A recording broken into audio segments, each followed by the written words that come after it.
What's my fantastic squad? It's your boy SatAttack. Well, y'all see the title, man. We're back with Mr. Ballen. But hey, an extremely disturbing camping story that we're gonna check out. He published 3/3, so a couple days ago.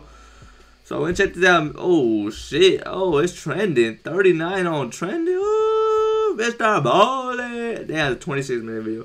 I haven't read to a motherfucker this long in a minute, bro. I need my chocolate almonds real quick. But hey, hit that subscribe button. Road to 2K. Episode is a very creepy and highly disturbing camping story. But before we get into that story, if you're a fan of the strange, dark, and mysterious delivered in story format, then you've come to the right place, because that's all we do, and we upload once a week. So if that's of interest to you, the next time the like button is asleep, go to their front yard and spell the words "I hate my neighbors" in gasoline all across their front yard, and then light it on fire. Also, please subscribe to our channel and turn on all notifications so you don't miss any of our weekly uploads. Okay, let's get into today's story. Hey, get your snacks, bro. It's about to be a 27-minute video. Blood on the mountain.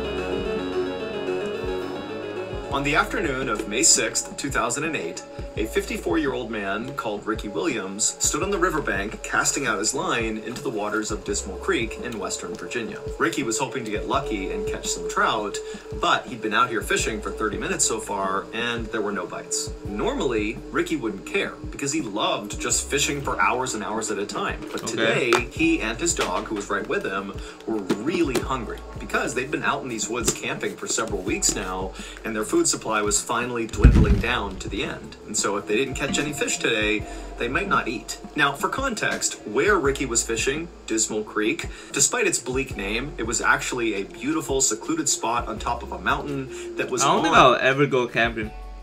The real Appalachian Trail. The Appalachian Trail is a very famous 2,200-mile-long trail that runs up and down the east coast of the United States. And why that is relevant is because there's this special code for people that hike on the Appalachian Trail. And the code, which all hikers know, is basically if you come across another hiker on the Appalachian Trail, it is your responsibility to help them if they need help. And it is their responsibility to help you if you need help.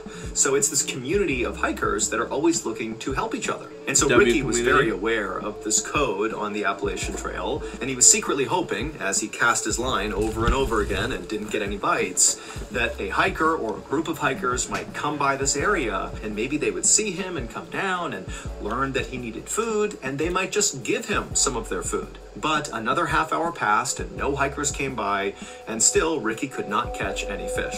But then suddenly, Ricky's dog, who was right next to him, began to whine and kind of began shifting around like it was sensing a predator in the area or something. But as Ricky was trying to calm his dog down, he began to hear a voice in the woods right behind him. Somebody was moving towards him. And when Ricky heard this voice, on the one hand, he was pretty excited, because maybe this is a hiker who can give him some food. But on the other hand, Ricky couldn't help but feel really uneasy. Now, you need to understand that Ricky was an older guy, he was kind of frail, and over the past few weeks that he'd been camping with his dog, you know, as his food supply had run down, he had become skinnier and skinnier and skinnier, and so he really did not pose any sort of threat to anybody. He's like this weak older man. Now, generally speaking, the Appalachian Trail was a very safe place, but over the last few decades, there had actually been several murders that took place on the Appalachian Trail. And in fact, one of those killings took place less than 2 miles away from where Ricky was fishing with his dog. And in that double homicide, a very well-known killer named Randall Lee Smith had stabbed and shot to death 2 hikers. And so while Ricky was really looking for help from fellow hikers, at the same time, he couldn't help but feel somewhat apprehensive. Because again, Ricky was like this small, frail guy, and Ricky was well aware of these murders, and he was well aware of the fact that he was super close to one of the murder sites. And so Ricky was totally on edge as he's listening to this male voice get closer and closer, and then finally, this man in his early 30s steps out from the tree line, and he looks over and he sees Ricky, and for a second, the two men just kind of look at each other, but then this guy just grinned at Ricky and said, "Hey, how you doing?" And immediately Ricky felt relieved. relieved, because he could tell just from looking at this guy that very likely he was not a threat. The man introduced himself as Scott Johnston, and he told Ricky he was actually camping in the area with a friend of his, and they were out here fishing, just like Ricky. And Ricky pretty much immediately said, "Oh, great, nice to meet you. Do you have any food for me?" And Scott was like, "Absolutely." And he dug into his bag that he had with him, and he pulled out a couple energy bars and a bag of chips, and he threw them over to Ricky. And he also gave some fresh bait to Ricky, so he too could cast out again. Okay. And for the next couple of hours, Scott and Ricky just stood on the riverbank and fished together. Okay. And after a while, the trout did start biting, and they did start catching fish, so the day kind of turned into a great outing for Ricky. And it got even better, because as soon as the men were done fishing, Scott asked Ricky if he wanted to join him and his friend back up at the campsite for dinner. And remember, Ricky had no food, so this was an amazing invitation, and he said, "Yes, of course, I'd love to join you." So the two men packed up their stuff right as the sun was going down, and then they began walking back into the forest where Scott had emerged from. And as they were walking, Scott's fishing pole got tangled on a low-hanging branch, and he was really struggling to get it out of the tree, and so finally he just told Ricky to, go on ahead, my campsite's right up there, it's a straight shot, just go up the hill, and you'll see it. Ricky asked Scott if he was sure, and Scott said, "No, it's totally fine." Hell no. Hell no. I'm not walking. Nope. Nope. Go ahead. So Ricky said, okay, and he walked the rest of the way up the hill, and then when he walked out of the tree line into the clearing where Scott's campsite was, immediately what Ricky noticed was this enormous man who was like twice the size of Scott, and so 4 times the size of Ricky, kind of hunched over the campfire.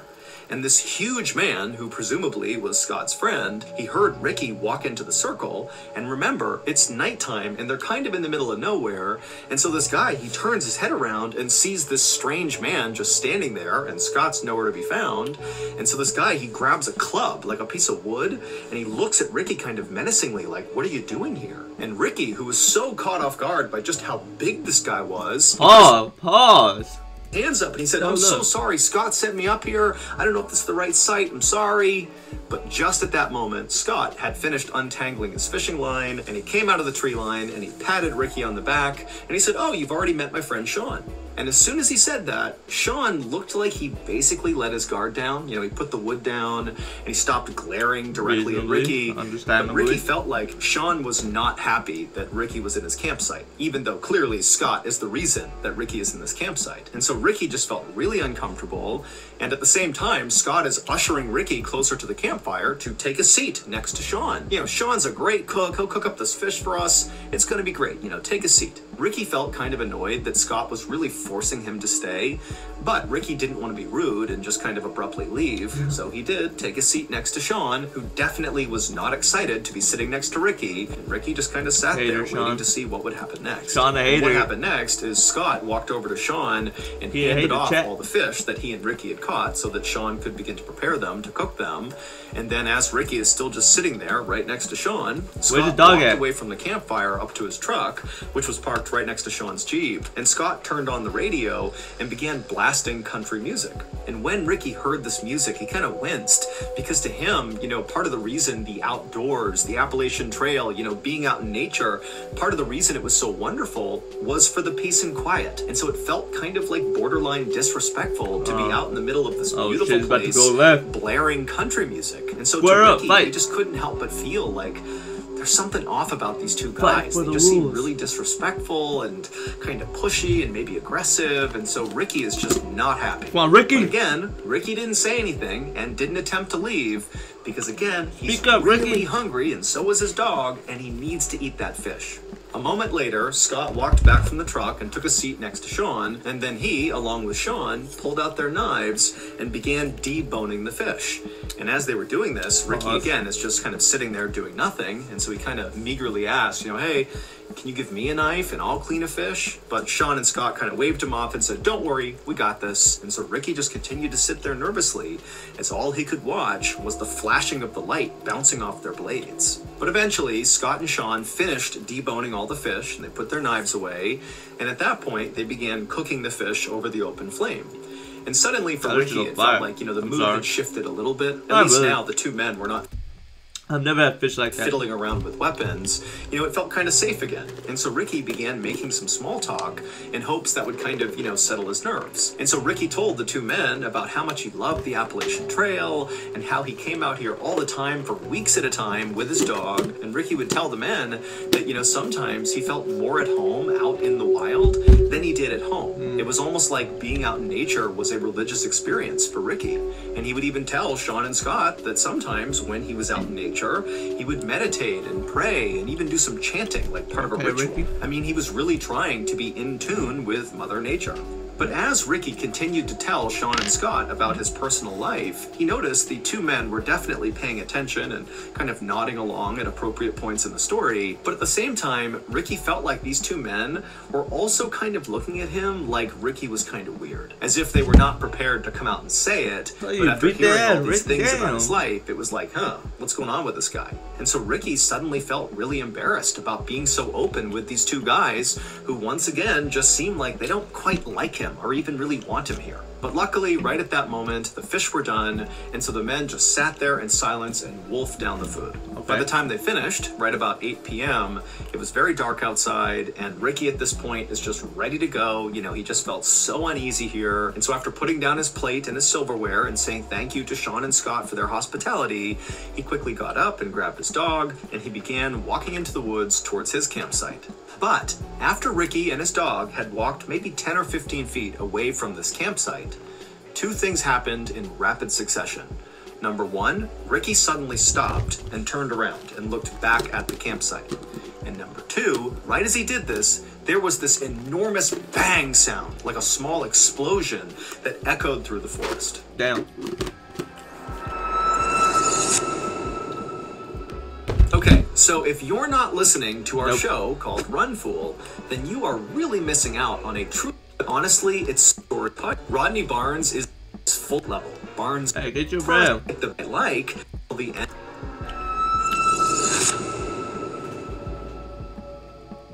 About 30 minutes later, and about 4 miles away from where Ricky and Sean and Scott had been, there were these two women who were in their house eating dinner when they heard the sudden frantic knocking on their front door. Now, these women live in a very isolated part of the country, and so the women were very concerned. One of them rushed over to the phone just to be ready to call the police, while the other very carefully made their way towards the front of the house. They kind of peered out the window, but they couldn't see anything outside. It was too dark, and so they went to their door, which was still getting pounded on by whoever was I watched too many movies. Don't open the door. Don't open the door. Out there, and the woman, she unlocked the door, and she opened it just a crack, and what she saw nearly made her faint. There was a man standing on her porch who was absolutely covered in blood, as if he had been fully submerged in a tank of blood. I mean, he is all red. And the man had his hand over his neck. And the woman who opened the door, she looked at him and she saw that there was this rhythmic pulsing of blood pumping out of his neck that was in time with his heart. Way to ruin her day, bro. She's over there having a chill ass day. I'm crazy. But imagine you're just chilling at your crib at a campsite, whatever she was, and you get a person, bro. This that man shit gotta is be clearly crazy. And so the woman, she screamed for the other woman to please call 911. We have someone who's dying here. Reasonable. And so she began calling 911. And then the man on the porch just said, please help me. And then he said something about Dismal Creek, and then he collapsed. And this was so shocking for the woman who had opened the door that she just stood there staring, having no idea what to do. But then she happened to look up and she noticed there was a Jeep that was idling out on the road in front of her house that she hadn't even registered until now. And so either this guy got dropped off or he drove that Jeep. But before she could even begin to understand what had just happened, an ambulance and a whole bunch of police cars came screaming up and parked in front of her house. Okay. And the medics got out, they rushed up, and they grabbed the bleeding man, and they put him in the ambulance, and they rushed him off. Meanwhile, not far from the house, police officers were speeding towards Dismal Creek because when the women called 911, they said, you know, this guy who's shown up on the porch bleeding said something about Dismal Creek, but they had no idea what it was about. And so instead of trying to wait to figure out what was even going on, police had basically said, let's just go to Dismal Creek and look around and see if we can figure out, why someone would leave that area and show up at this house covered in blood. But as the police were making their way up this winding mountain road, they saw a truck bombing down the road coming straight at them. And the truck, they initially hit their brakes and did kind of attempt to get out of the way of the police cars. But after this truck had basically come to a stop, the driver of the truck just hit the gas all over again, and they veered wildly off the side of the road into an embankment, and they crashed and flipped several times and then came to a stop. And you know, this dude a crazy good storyteller when you can imagine what he's saying.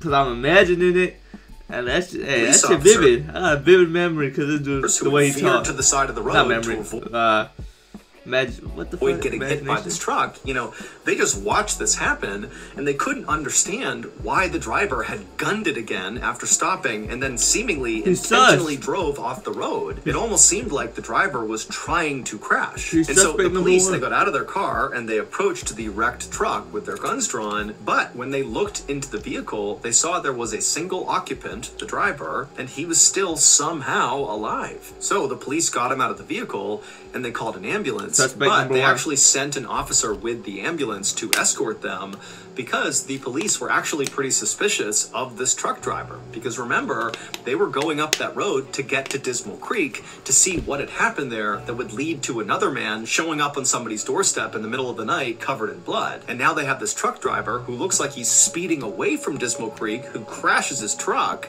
I mean, there was no clear connection between the truck crash and the bloody guy, but the police were suspicious that they had to be connected. So they sent the officer to the hospital as well. About 30 minutes after the truck crash, the police left the scene and continued the rest of the way up the road to Dismal Creek. And once they got up there, the police fanned out all across the area and just began looking for anything. Just any clue that might explain what the heck happened here, if anything happened at Dismal Creek at all. And pretty quickly, the police actually did find something unique. In the middle of the Dismal Creek area, they found a campsite. But it was not the campsite where Sean and Scott were staying, where Ricky had gone and shared dinner with them. This was a different campsite. And not long after searching this other campsite, police concluded that whoever was staying here did not seem like they were mentally well. This seems like a mentally unstable and potentially dangerous person lives here. So the campsite was really simple. It was just a tent and a campfire. But when the police lifted up the flap and looked inside the tent, they found a collection of 30 knives along with a police scanner that basically picked up police radio chatter in the area, so you could listen to a scanner and basically know what the police were doing in your area. There were okay, that's a little suspect. All these weird piles of clothing. Some were for kids, some were for adults, some were for men, some were for women. There were piles of eyeglasses, and there were 8 pairs of women's underwear. And then also there was a map of the Appalachian Trail inside of this tent, and all over this map along the trail were all these spots that were circled, but there was no information about what these circles meant. However, one of the places that was circled was Dismal Creek. And then next to the map was a radio. But that should look like a beautiful place too. Was Dismal Creek. Like that shit just look beautiful. It had little freaking trees and shit. I don't know if I'll go there. I don't know how many wild animals are there, whatever. But and then next to the map was a radio, and inside the radio was a cassette. And so the police just hit play, and immediately what they heard totally creeped them out, because the tape sounded like some kind of satanic ritual.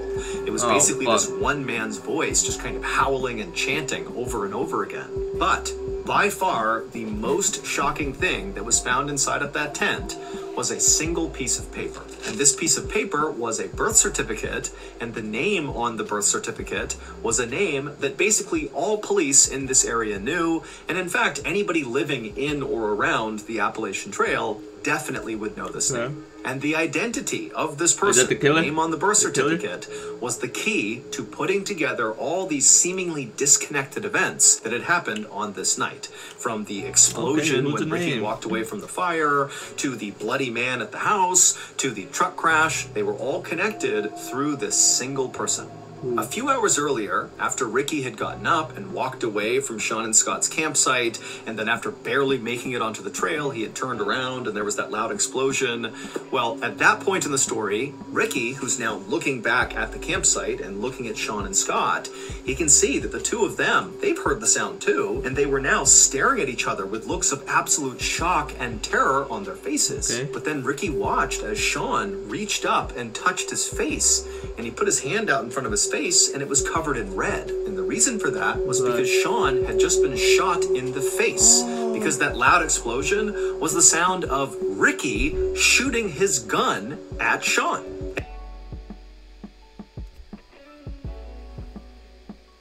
Wait, wait, hold up, what is going on? Touched his M. Looking back at that loud explosion, well, at that point in the story, Ricky, who's now looking back at the campsite and looking at Sean and Scott, he can see how the did two Ricky of them, shoot him they've from heard the walking sound this too, way? and they He were heard now the bang and staring then at turned each other around. with looks of absolute shock and terror on their faces. But then Ricky watched as Sean reached up and touched his face, and he put his hand out in front of his face, and it was covered in red. And the reason for that was because Sean had just been shot in the face, because that loud explosion was the sound of Ricky shooting his gun at Sean. And as Sean and Scott stood there staring at each other in absolute disbelief, Ricky, who's still in the tree line, ran towards the fire and just kept on shooting. And so Sean, at this point, as he sees Ricky coming into the campsite, he stands up and kind of staggers back and falls on the ground. But Scott, who's not hurt at this point, he just gets up and starts running away from the campsite, and Ricky turns. So is Ricky the dude with that weird ass campsite the cops were talking about? Is he the unstable person? Turns his attention towards Scott, and he shoots at him. He's the one hits him gets in straight in the neck and also in the back. But he's the one that pulls up to the house. So Ricky's the freaking bad guy in the story. Now Scott just kept on running despite these horrible wounds, and so Ricky watched as Scott disappeared into the woods. He went to the house. And then Ricky turned back to Sean, who's laying on the ground and can't go anywhere. He's been shot in the face, and Ricky just casually raised his gun and shot Sean. God right damn, in the chest. Ricky, I was on your amazingly, side, bro. I told you to speak up and shit. Like, I was on your side. Like, what's going on? You just turned into a killer. You might as well just spoke up instead of doing all that. Like, Sean, after getting shot the second time, it created what must have been the most extreme adrenaline rush ever. What? The second time, and shot Sean right in the chest. But amazingly, Sean, after getting shot the second time, it created what must have been the most extreme adrenaline rush ever, because he jumped up to his feet, and right in front of his attacker, he just turned and sprinted to his Jeep. He hopped inside, fired it up, and just sped away as fast as he could. hey, yo, what the? Hey, what? Hey, 50 Cent, what? That boy got shot in the face, got shot in the chest, and he was shooting at him while he was walking. That boy said, "Forget SpongeBob." Got bro. When Sean flipped on his headlights and turned a corner after getting away from the campsite, he looked down the road and he actually saw his buddy Scott, who had run away first, come tumbling out of the woods onto the road. And so Sean, who's gravely injured, drives over next to Scott, and he stops the Jeep long enough for Scott to climb inside, and they shut the door and they speed their way towards the nearest help, which happened to be that house where those two women lived. And so it was Scott, the cops pulled up on Ricky's campsite, who knocked on the women's door. Sean was down in the Jeep out on the road, but he was just too weak to get out and come up to the door as well. But when the ambulance and police arrived, they would find not only Scott up on the porch, but also Sean in the Jeep, and both men would be taken to the hospital via helicopter. And then as for the man who was driving the truck down the road away from Dismal Creek, who then crashed right in front of the police, well, the driver of that truck was Ricky Williams. However, that was not his real name. There was no Ricky Williams. That was the name he just used. His real name, which was on the birth certificate that police found in that other campsite inside of the tent, was Randall Lee Smith. The same Damn, I say, bro, I had this shit cooked. Hey, yo, I had this story cooked. Yeah, bro, I knew that's coming. I knew it, because he said a name that they all know, and who else? Like, everybody knows a killer in your area, you know what I'm saying? If you're hiking or whatever, you're gonna know the killer.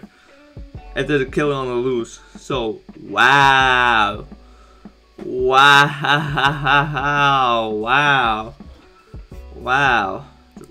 infamous Randall Lee Smith, who had killer. murdered those two hikers not far from Dismal Creek. That homicide had happened in 1981, and Randall was caught and convicted. But he was paroled 15 years later in 1996 for good behavior. And for 10 years after that, so one boy killed 2 people, got out after 15 years because of good behavior, and killed 2 more people, bro.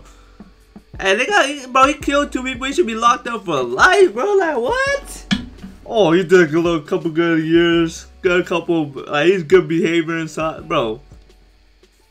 Bro, come on, bro. So those two people could have been alive. They would just kept the man. Randall lived with his mother, and he wore this electronic bracelet, and you know, he followed the rules. But by 2008, his electronic bracelet had came off, and even though Randall had attempted to continue living with his mother, it just wasn't tenable. He didn't have enough money, and so ultimately he packed up his things, grabbed his dog, and moved out onto the Appalachian Trail. And on May 6th, 2008, when Sean and Scott arrived in Dismal Creek to go fishing, Randall was waiting. Nobody has any idea why Randall murdered those two hikers back in 1981 or why he targeted Sean and Scott in 2008. All we know is that Randall Lee Smith was very mentally unwell and very likely viewed the Appalachian Trail as like his sacred place. This is his home. This is the place he loves more than anything. And so maybe, you know, he felt like Sean and Scott had somehow disrespected the Appalachian Trail, and that was enough to attack them. Yeah, he was unstable. He thought them playing music was disrespectful. Okay. I'm not justifying what he did, but this is a little okay. Now, we know Sean and Scott did not do anything intentionally disrespectful to Randall. But that music. Because, amazingly, Sean and Scott survived this attack. And they would say that when they saw Randall, they just felt bad for him. They thought he was like this alcoholic drifter. They survived that shit? Ooh, they survived. Oh, damn. Hey, Sean, that's the driver, right? That dude got in his car. Oh my god. Hey, that boy got shot like 30 different times. Got in his car. Ooh, Sean. Hey. Who didn't have a home of his own, and so he was just living out in the woods on the Appalachian Trail. The fact that both of them survived? Instead, that's crazy. They really did just want to give him some food. I didn't even think one of them survived. When he was talking about they went to the ambulance, he collapsed on the porch. The other guy couldn't walk up. I was like, oh yeah, that was it. And because Randall appeared to be this kind of small, older man, Sean and Scott, who were, you know, very big and imposing, they didn't feel threatened by this guy. As for that bizarre other campsite that police found up around Dismal Creek, the one that contained all those knives and the birth certificate, well, obviously that was Randall's campsite. And that weird cassette tape that they listened to that sounded like a satanic ritual, that was Randall going through his meditations and chants that he would do when he was out in the middle of nowhere. It was like his way of respecting Mother Nature and the Appalachian Trail. And then all those items that were found inside of his tent, the different clothes and the eyeglasses and the women's underwear, it's believed those could be Randall's other victims. However, when police wasn't there like 8 girl pants? Whoa, y'all ain't find the body? Whoa! DNA samples from all of those items that were found inside of his tent, like the clothes and the underwear and the eyeglasses, well, those DNA samples did not match any of the missing people or murder victims in the police's database, and so that wasn't useful. And then also, police went to all those places on that map that were circled, and with the exception of obviously Dismal Creek, they didn't find anything else at the other locations that suggested any violent event had happened there. So only Randall knows the truth, which means we will never know the truth, because just 4 days after Randall was pulled out of that truck that he crashed, he died in police custody from a blood clot that formed as a result of the crash. And in those 4 days that Randall was in custody, he never gave up that there were any other victims. Today, Sean still has a bullet in his head and in his chest, and Scott still has big scarring on his neck and on his back. But both men have made a full recovery, relatively speaking, and they still go back to Dismal Creek all the time to go camping and fishing. Okay. Hey, that's what's up. That's a W story. As promised. Cause it actually had a good ending to it. Hey yo, vampire of the hey yo, that was creepy here. Well, I was not expecting the twist in this story. Incredible cool that song is they bad. Bro, that boy like 50 Cent, bro. That boy got shot like 30 times. That boy got shot in the head. And then my boy Mr. Boss said he was shooting while walking towards camp. And he shot him again in the chest. And that boy just, hey yo, fuck this, I'm getting up. I ain't going out like that. He got up, got in his car, found his boy running, who got shot in the neck. He's like, get in. Blah, blah, blah. Like, bro, woo! Hey, where's that boy picture at? Hey, you the MVP, but hey, you running too, getting shot in the neck and the back. Damn, these boys, whoo!